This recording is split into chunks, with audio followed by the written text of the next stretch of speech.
नमस्कार। कृष्णसार एफएम 94 मेगाहर्जको उत्पादन पश्चिम डायरीमा माया अधिकारी र राकेश मिश्रको हार्दिक स्वागत छ। सुरु गरौं पश्चिम डायरीका मुख्य खबरका शीर्षकहरू। अवैध पार्किङले नेपालगञ्ज शहर कुरूप बन्दै नियमन गर्ने निकाय मौन। करोडौंको कार्यालय भवन तर पार्किङको व्यवस्था छैन। बाँकेमा विद्युत हुकिङ गरी चोरी गर्नेलाई कारवाही। स्वास्थ्य बीमा कार्यक्रम लागू गर्न बाँकेका नागरिक समाजद्वारा सरकारको ध्यान आकर्षण। बर्दियाका जैविक मार्गमा वन्यजन्तुको त्रास। वन्यजन्तु संरक्षणमा सरकारवालाको चासो। र अनलाइन सपिङको बिगबिगी ठगिँदै उपभोक्ता। बर्दियामा कैदी फरार घटनाको छानबिन गर्न समिति गठन। पश्चिम डायरीको सुरुमा हामीले नेपालगञ्जको पार्किङको सन्दर्भलाई जोडेका छौं। सुरुमा मिशन टुडेमा प्रकाशित अवैध पार्किङले कुरूप बन्दै शहरको सन्दर्भ छ। नेपालगञ्ज मेडिकल कलेज पश्चिम क्षेत्रको सबैभन्दा ठूलो निजी अस्पताल हो। यहाँ दैनिक सयौं बिरामी र उनीहरूका आफन्त आउँछन्। आफन्तका सेवाग्राही र वरपर रहेका व्यावसायिक प्रतिष्ठानका सवारी साधन सबैभन्दा व्यस्त रहने सुर्खेत रोडको आधा भाग ढाक्ने गरी सड़कमै पार्किङ हुँदै आएका छन्। अस्पतालले कर्मचारीका लागि अलग्गै पार्किङको व्यवस्था गरेको छ, तर सेवाग्राहीका लागि कुनै व्यवस्था छैन, जसका कारण उनीहरू ल्याउने सवारी साधनले मुख्य र सहायक सड़कहरूमा आधा भाग ढाकिन्छ। अवैध पार्किङका कारण कुरूप बनेको नेपालगञ्जको ट्राफिक व्यवस्थापनको एउटा मात्र उदाहरण हो यो। नेपालगञ्जमा दिनानुदिन भौतिक पूर्वाधारहरू निर्माण भइरहेका छन्। ठूला ठूला व्यावसायिक भवनहरू निर्माण हुँदै आएका छन्, तर त्यसका निर्माणकर्ताहरूले पार्किङ स्थललाई खासै महत्त्व दिने गरेका छैनन्। करोडौं खर्च गरेर भौतिक संरचना त निर्माण हुँदै आएका छन्, तर तिनीहरूमा पार्किङ स्थलको उचित व्यवस्था हुने गरेको देखिँदैन। तत्कालीन समस्या समाधानका लागि आफूहरू प्रयासरत रहेको, दीर्घकालीन समाधानका लागि माथिल्लो निकाय गम्भीर बन्नुपर्ने नेपालगञ्ज उपमहानगरपालिकाका नगर प्रहरी इन्चार्ज सूर्य बोगटी बताउनुहुन्छ। पार्किङको व्यवस्था नै नभएपछि बल प्रयोग गरेर सवारी साधन हटाउनुको कुनै औचित्य नरहेको बोगटीले बताउनु भएको छ। घर घरै कार हुन थालेका छन्, पार्किङ कुनै व्यवस्था छैन। करोडौंभन्दा माथिका घर बनाउनेले पार्किङको व्यवस्था गर्नुपर्ने नियमन बनाउनुपर्छ। सामाजिक अभियन्ता मीनबहादुर मल्लले बताउनुभयो। कमल डाङ्गीले मिशन टुडेमा खबर लेख्नु भएको छ। नेपालगञ्ज फुलटेक्राका राज पौडेलले अनलाइनमा आकर्षक घडी सस्तो मूल्यमा देखेपछि अर्डर गर्नुभयो। केही दिनमा अर्डर गरेको सामान आयो, तर हातमा पर्दा उहाँले सोचे जस्तो घडी थिएन। पैसा तिरिसकेको सामान फिर्ताको झन्झट उहाँले लिनु भएन, न त आफूले घडी नै प्रयोग गर्नुभयो। धेरै सामान मगाए, अनलाइनमा देखिए जस्तो हातमा पर्दो हुँदो रहेनछ उहाँले भन्नुभयो। अनलाइन सामान नमगाएकै राम्रो, आफै गएर हेरेर लिएको राम्रो। त्यस्तै नेपालगञ्ज 12 बस्ने दीपा कुमार उपाध्यायले अनलाइन आकर्षक घडी देखेपछि मगाउनु भयो, तर घडी हात आउँदा उहाँले अनलाइनमा हेरे जस्तो थिएन। घडी त उपाध्यायले फर्काउन सक्नु भएन, तर लगाउँदा पनि लगाउनु भएन। घडी मगाए, तर लगाउने खालको नै रहेनछ। अनलाइनमा हेर्दा आकर्षक देखेर मगाए, त्यस्तो नभएपछि फर्काउनका लागि पटक पटक प्रयास गरे, तर वास्तै गरेनन् उहाँले भन्नुभयो।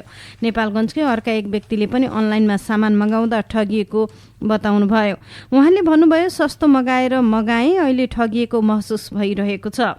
यस्तै हिन्दूहरूको महान पर्व तीजको अवसर पारेर अनलाइनमा ठगी गर्ने समेत पछि नपरेको पाइएको छ। कोहलपुर नगरपालिका 8 बस्ने अनु बुढा थोकीले अनलाइनमा आएको विज्ञापनलाई हेरेर प्यान्ट टी सर्ट मगाउने विचार गरी फेसन क्याटवाक भन्ने अनलाइन साइटमा सम्पर्क गर्दा सामान डेलिभर पूर्व रकम जम्मा गर्नुपर्ने जानकारी पाएपछि इस्युबाट रकम भुक्तानी गर्नुभयो, तर उहाँले रकम भुक्तानी गरेको केही मिनेटमै नम्बर बन्द आएको बताउनुभयो। अनलाइन सपिङ ठगिनु होला है शीर्षकमा आजको दैनिक नेपालगञ्जमा खबर लेखिएको छ। कर्तव्य ज्यान मुद्दामा सजाय भुक्तान गरेर गरिरहेका बर्दिया कारागारका भाइ नाइके भागेको घटनामा छानबिन समिति गठन भएको छ। आइतबार बिहान 3:30 बजे बर्दिया कारागारमा भाइ नाइके ठाकुर बाबा नगरपालिका 8 का 30 वर्षीय अजित बुढा छेत्री पर्खालबाट हाम फालेर भागेको घटनामा छानबिन गर्न समिति बनाइएको हो। बर्दियाका सहायक प्रमुख जिल्ला अधिकारी मोहन प्रसाद अर्यालको संयोजकतामा 5 सदस्यीय छानबिन समिति गठन भएको छ। प्रतिवेदन बुझाउने समय पनि तोकिएको छैन। चाँडो छानबिनको प्रतिवेदन तयार पारी बुझाउने भनिएको छ। कारागारबाट भागेका भाइ नाइके छेत्रीलाई प्रहरीले 11 महिना अघि मात्रै पक्राउ गरेको थियो। मिशन टुडेमा खबर छ। बाँकेमा प्रत्यक्ष रूपमा विद्युत हुकिङ गरेर विद्युतको चोरी भएको छ। त्यसबाहेक मिटरबाट समेत विद्युत चोरी भएको नेपाल विद्युत प्राधिकरण नेपालगञ्ज वितरण केन्द्रले जनाएको छ। जिल्लाको नेपालगञ्ज 4, जयेशपुर, हिरमिनिया, कम्दी, डुडुवा लगायत क्षेत्रबाट विद्युतको हुकिङ गरेर विद्युत चोरी भएको नेपालगञ्ज वितरण केन्द्रका प्रमुख दिवाकर प्याकुरेलले जानकारी दिनुभयो। आर्थिक वर्ष 2080-81 को साउनदेखि हालसम्म 7 जनालाई पक्राउ गरिएको जानकारी दिँदै उहाँले छड्के निरीक्षण का क्रममा विद्युत चोरी भएको पाइएको बताउनुभयो। अवैध रूपमा विद्युत चोरी गरेकाहरूबाट रु 2,93,546 राजस्व समेत संकलन भएको वितरण केन्द्रले जानकारी दिएको छ। आर्थिक वर्ष 79-80 पनि डुडुवा, हिरमिनिया, खजुराको सी गाउँ लगायतका ठाउँबाट विद्युत चोरी भएको थियो। उक्त विद्युत चोरी भएका क्षेत्रबाट करिब 2,20,000 राजस्व संकलन भएको वितरण केन्द्रले उल्लेख गरेको छ। आजको दैनिक नेपालगञ्जमा खबर लेखिएको छ।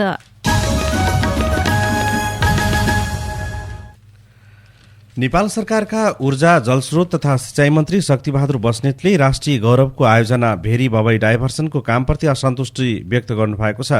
सोमबार आयोजना स्थलको अनुगमन पश्चात मन्त्री बस्नेतले असन्तुष्टि व्यक्त गर्नुभएको हो। मन्त्री बस्नेतले भेरी बबईको काम अपेक्षा गरे अनुसारको अगाडि बढ्न नसकेको टिप्पणी गर्नुभयो। स्थलगत अनुगमन पश्चात आयोजनाका कर्मचारी, ठेकेदार, कम्पनीका कर्मचारीहरूको छलफलका क्रममा मन्त्री बस्नेतले आगामी 2 वर्षमा काम सम्पन्न गर्नका लागि ठोस कार्ययोजना बनाउन पनि निर्देशन दिनुभएको छ। मिसन टुडेमा खबर छ। बाँके स्थित 2वटा अस्पतालबाट सरकारले स्वास्थ्य बीमा कार्यक्रम सूचीबाट हटाएपछि नागरिक समाजले सरकारलाई ज्ञापन पत्र पठाएको छ। नागरिक समाज तथा सर्वसाधारणको अगुवाईमा स्वास्थ्य मन्त्री र स्वास्थ्य बीमा बोर्डलाई ज्ञापन पत्र पठाइएको हो। सूचना र मानवाधिकार अनुसन्धान केन्द्रका अध्यक्ष विश्वजित तिवारी नेतृत्वको समूहले सोमबार जिल्ला प्रशासन कार्यालय बाँकेका सहायक प्रमुख जिल्ला अधिकारी टोपेन्द्र बहादुर केसी मार्फत सरकारलाई ज्ञापन पत्र बुझाइएको हो। स्वास्थ्य जस्तो महत्वपूर्ण क्षेत्र भएकाले स्वास्थ्य बीमा कार्यक्रम देशका सम्पूर्ण अस्पतालहरूमा लागू गर्नुको सट्टा केही दिन अघि सरकारले देशका 26वटा अस्पतालहरूमा सेवा प्रदायक स्वास्थ्य संस्थाको सूचीबाट हटाइएकाले उक्त निर्णयलाई सच्याउन आग्रह गरिएको ज्ञापन पत्रमा उल्लेख गरिएको छ। बाँके स्थित फतेवाला आँखा अस्पताल र नेपालगञ्ज मेडिकल कलेजमा स्वास्थ्य बीमा कार्यक्रम लागू गरी उक्त अस्पतालमा हरेक नागरिकको स्वास्थ्य उपचारको पहुँच वृद्धि गरी पुनः सूचीमा समावेशका लागि सरकारसँग जोरदार माग गरिएको ज्येष्ठ नागरिक अगुवा कृष्ण मुरारी प्रसाद भट्टले बताउनुभयो। आजको दैनिक नेपालगञ्जमा खबर लेखिएको छ। नेपालगञ्जमा गुण्डागर्दीमा संलग्न युवाहरूको खुखरी प्रहारबाट 1 जना पूर्व प्रहरी गम्भीर घाइते भएका छन्। आइतबार राति कल्पत्रु होटल नजिकै युवाहरूको खुखरी प्रहारबाट उहाँ घाइते भएको जिल्ला प्रहरी कार्यालय बाँकेले जनाएको छ। खुखरी प्रहारबाट केही दिन अघि राजीनामा दिइसकेका वरिष्ठ सही विनोद सिंह घाइते भएको प्रहरीले जनाएको छ। स्कुटरमा घरतर्फ गइरहेका सिंहलाई मोटरसाइकलमा आएका 2 जना युवाले स्कुटर रोकी विवाद गरेर खुखरी प्रहार गरेका थिए। घटनामा संलग्न नेपालगञ्ज कोरियनपुरका दिपेन्द्र अधिकारी र जानकी गाउँपालिका 1 शिवपुरीका भरत थापालाई राति नै पक्राउ गरिएको जिल्ला प्रहरी कार्यालय बाँकेका प्रहरी नायब उपरीक्षक डीएसपी नारायण डाङ्गीले जानकारी दिनुभएको छ। कृष्णसार एफएम 94 मेगाहर्जको उत्पादन पश्चिम डायरी कृष्णसारfm.com मा इन्टरनेटबाट प्रत्यक्ष वा डाउनलोड गरेर पनि सुन्न सकिन्छ। अब रेडियो कुराकानी। नेपालगञ्ज गुलरिया सडक खण्डको हुलाकी राजमार्ग निर्माणको काम अहिले धमाधम भइरहेको छ। सडक निर्माण गर्दा पानी निकासका लागि दुवै साइडमा नाली र कल्भर्ट निर्माण भइरहेको छ। तर कतिपय ठाउँमा जमिनको सतहभन्दा माथि नाला निर्माण भएको र पानी निकास हुने कल्भर्ट एकदमै साँगुरो निर्माण हुँदा भविष्यमा डुबानको समस्या आउन सक्ने स्थानीयको गुनासो छ। तर विगतको भन्दा सहजै काट्ने र कम पानी जम्मा हुने गरी नाला कल्भर्ट निर्माण भइरहेको प्राविधिकहरू बताउँछन्।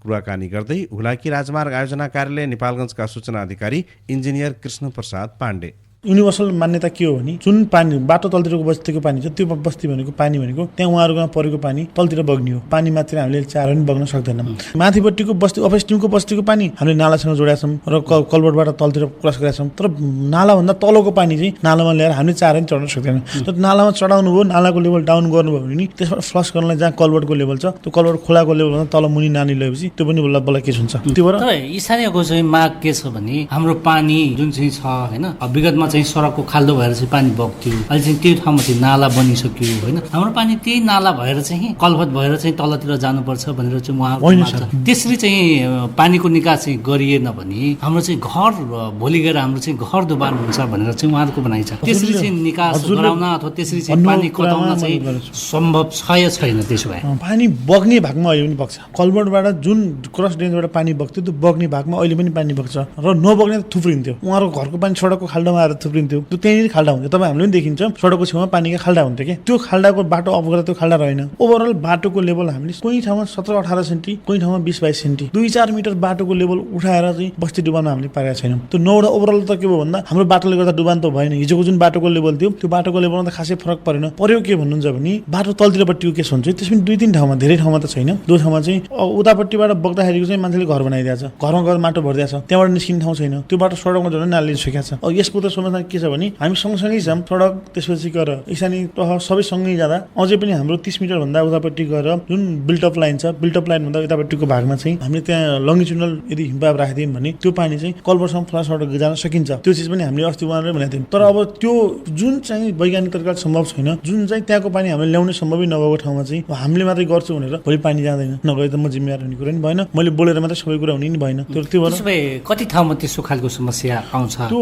हामीले नोटिस गरेको एक ठाउँमा छ, जनप्रतिनिधि आउनुभएको चाहिँ जाने गाउँपालिकाको अगाडिपट्टिको भागमा चाहिँ डुबान भयो भन्नुभएको थियो। हामी साइड भिजिट पनि गयौँ। माथिपट्टिको हकमा चाहिँ जायज थियो, जायज भन्दा एक ठाउँमा हिमपाइप क्रसिङको समस्या थियो। हामीले त्यो हिमपाइपबाट क्रसिङ गर्नुहोस्, हाम्रोमा जान्छ, नभए हामीले लङ्गिट्युडनल ड्रेन बनाउँछौँ भनेका छौँ। हामीले चाहिँ त्यो हिमपाइपबाट क्रसिङ गर्ने ठाउँमा कच्ची ड्रेन भयो नि बनाइदिन्छौँ। यो समस्या चाहिँ मैना पोखरा भोलागौरीको साइडमा पनि यो कुरा चाहिँ उठिराखेको छ अहिले खासमा। मैना पोखरा भोलागौरीमा मैले बुझेको अनुसार त्यति धेरै समस्या छैन सर। हाम्रो क्रस ड्रेनेजमा त्यसो भए ठुलो पानी आयो भने सडकको माथिपट्टिको जति पनि चाहिँ घर छ, बस्ती छ, त्यो चाहिँ डुबानमा पर्छ पर्दैन? डुबान पर्ने गरी त कहीँ पनि समस्या आउँदैन। हेर्नु त 5-6 सेन्टीसम्मको पानीको लेभल भएपछि त आफै अटो फ्लस भइहाल्छ। उसको बारीमा परेको पानी कसैको अर्को घरले निकास दिन नसकेर तराईको ठाउँ हो, केही ठाउँमा पानी जम्ने कुरामा चाहिँ हामीले हुँदैनौँ, पुरै सुक्खा गराउँछ भन्न त कसैले ठुकादैन सकिँदैन। तर बाढी आउने गरी डुबान हुने गरिकन समस्या कहीँ पनि हुँदैन। यति कुरा त जनताकोमा भोलि पनि हामी सँगै छौँ। निर्माण कार्य चलिरहेछ। निर्माण कार्यको दौरानमा पनि सम्पन्न नहुँदासम्म पनि अब यो बर्खामा हामीले लगभग धेरै ठाउँ नोटिस गऱ्यौँ। अर्को बर्खामा नोटिस हुन्छ, त्यसमा जे करेक्सन गर्नुपर्छ हामी करेक्सन गरेर अगाडि बढ्ने हो। जस्तै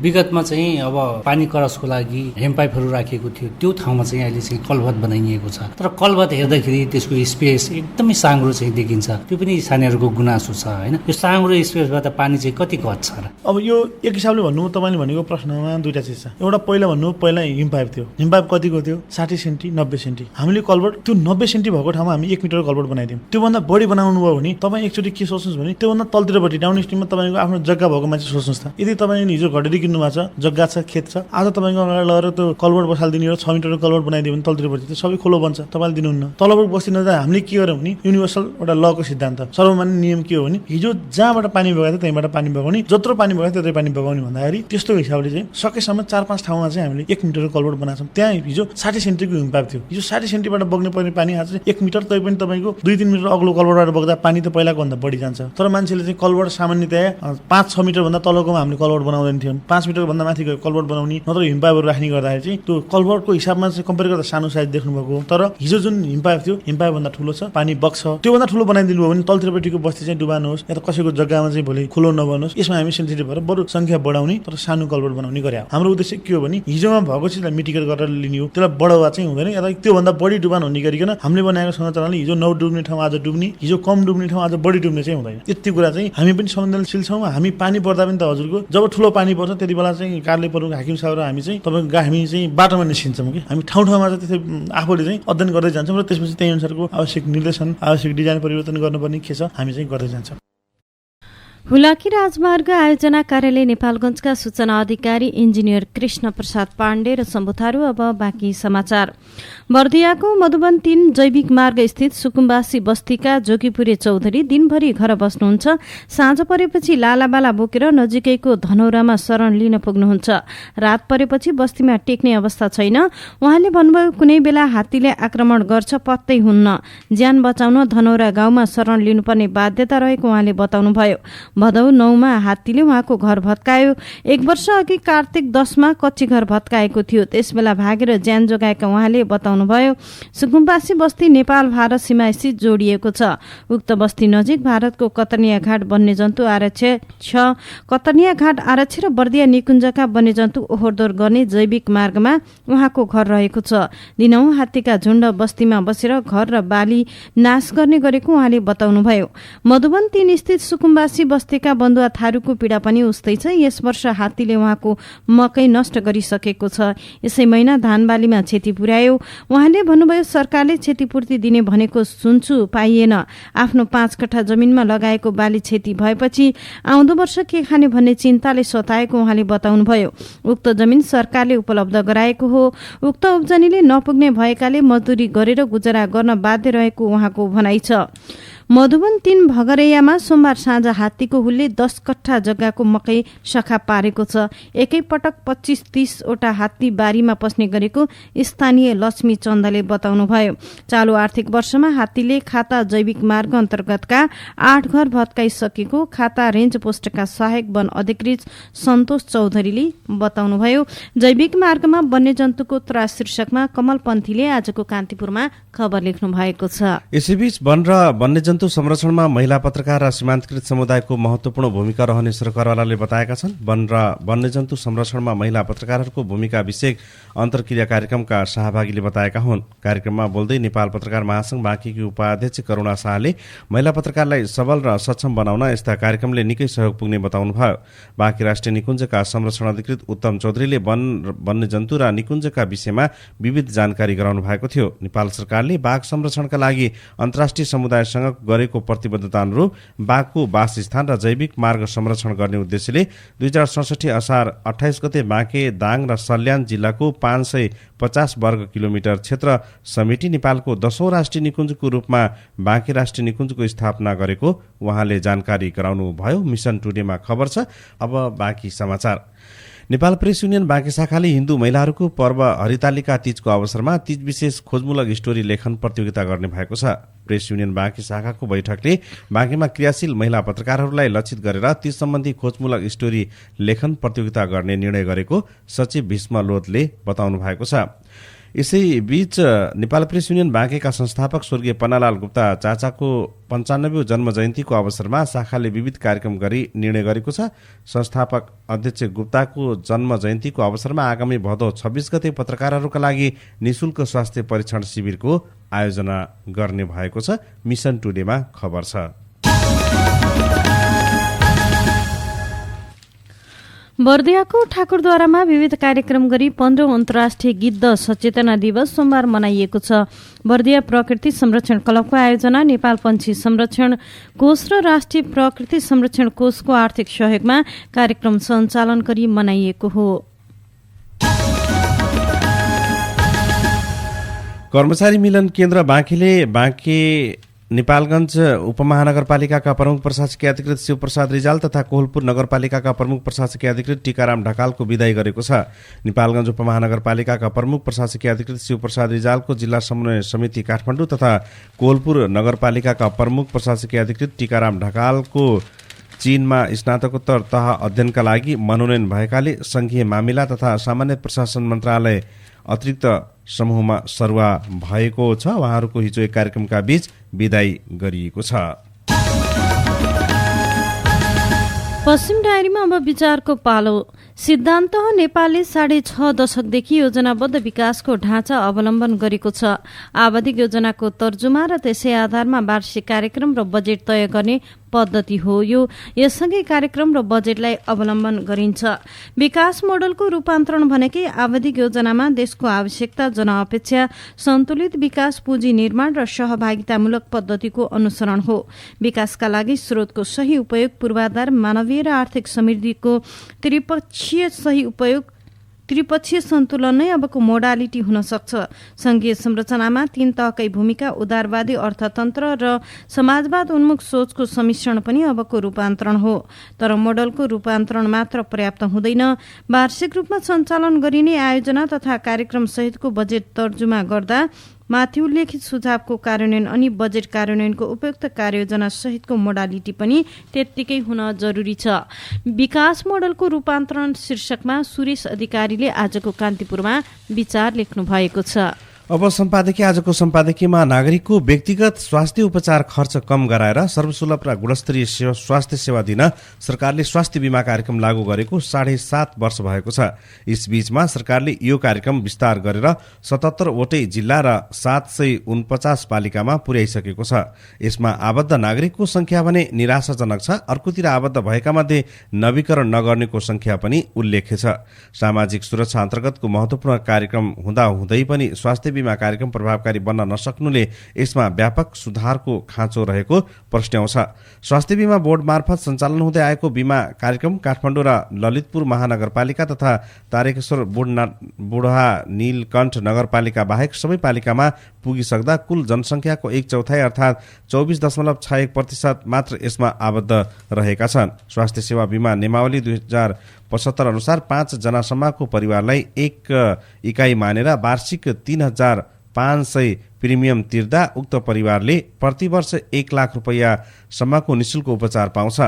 सरकारले बीमाका आधारमा सन् 2030 सम्म सबैका लागि स्वास्थ्य सेवा सुनिश्चित गर्ने लक्ष्य रहेको छ। संविधानले नै स्वास्थ्य सम्बन्धी हकलाई मौलिक हक अन्तर्गत राख्दै प्रत्येक नागरिकलाई राज्यबाट आधारभूत स्वास्थ्य सेवा निशुल्क प्राप्त गर्ने तथा स्वास्थ्य सेवामा समान पहुँचको हक हुने भनेको छ।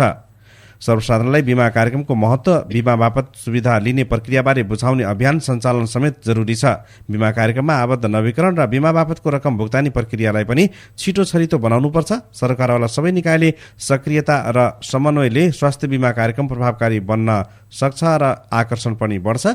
आजको कान्तिपुरले आफ्नो सम्पादकीयमा लेखेको छ। यिनै खबरसँगै बिहान 6:30 बजेको पश्चिम डायरी सकियो। बिदा माग्नु अघि मुख्य खबरका शीर्षकहरू फेरि एकपल्ट। अवैध पार्किङले नेपालगञ्ज सहरको रूप बन्दै नियमन गर्ने निकाय मौन। करोडौंको कार्यालय भवन तर पार्किङको व्यवस्था छैन। बाँकेमा विद्युत हुकिङ गरी चोरी गर्नेलाई कारबाही।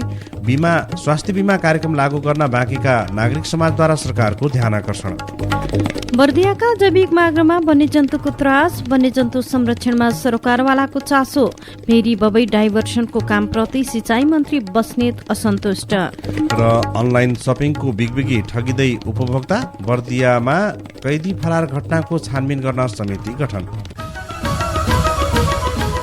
हस्त पश्चिम डायरीका प्राविधिक साथी रामसँगै माया र म राकेश पनि बिदा हुन्छौँ। आज भदौ 19 गते मंगलबार 5 सेप्टेम्बरको दिन सबैका लागि शुभ रहोस्।